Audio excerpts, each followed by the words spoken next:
রেলগাড়ির কামরায় হঠাৎ দেখা, ভাবিনি সম্ভব হবে কোনোদিন। আগে ওকে বারবার দেখেছি লাল রঙের শাড়িতে ডালিম ফুলের মতো রাঙা, আজ পরেছে কালো রেশমের কাপড়, আঁচল তুলেছে মাথায়, দোলন চাপার মতন চিকন গোড় মুখখানি ঘিরে। মনে হলো কালো রঙের একটা গভীর দূরত্ব খনিয়ে নিয়েছে নিজের চারিদিকে, যে দূরত্ব সর্ষে ক্ষেতের শেষ সীমানায় শাল বনের নীলাঞ্জনী। থমকে গেল আমার সমস্ত মনটা। চেনা লোককে দেখলাম অচেনা এক গাম্ভীর্যে। হঠাৎ খবরের কাগজ ফেলে দিয়ে আমাকে করলে নমস্কার।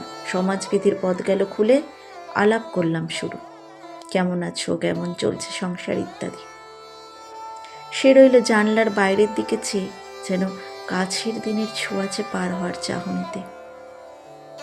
দিলে অত্যন্ত ছোট দুটো একটা জবাব, কোনোটা বা দিলেই না। বুঝিয়ে দিলে হাতের অস্থিরতায়, কেন এসব কথা।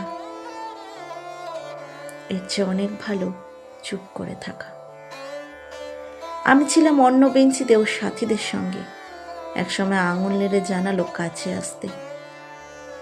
মনে হলো কম সাহস নয়, বসলো মোর এক বেঞ্চিতে।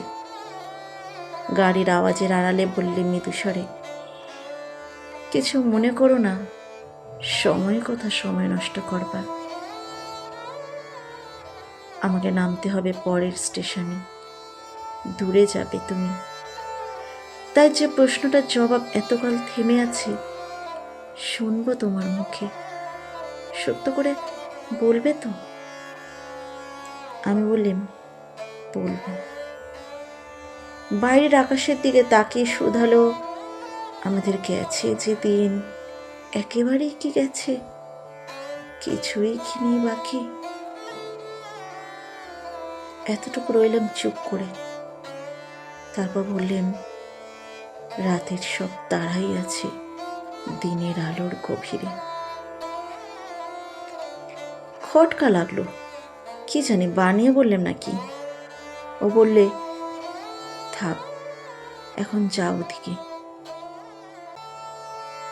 সবাই নেমে গেল পরের স্টেশনে, আমি চললাম একা।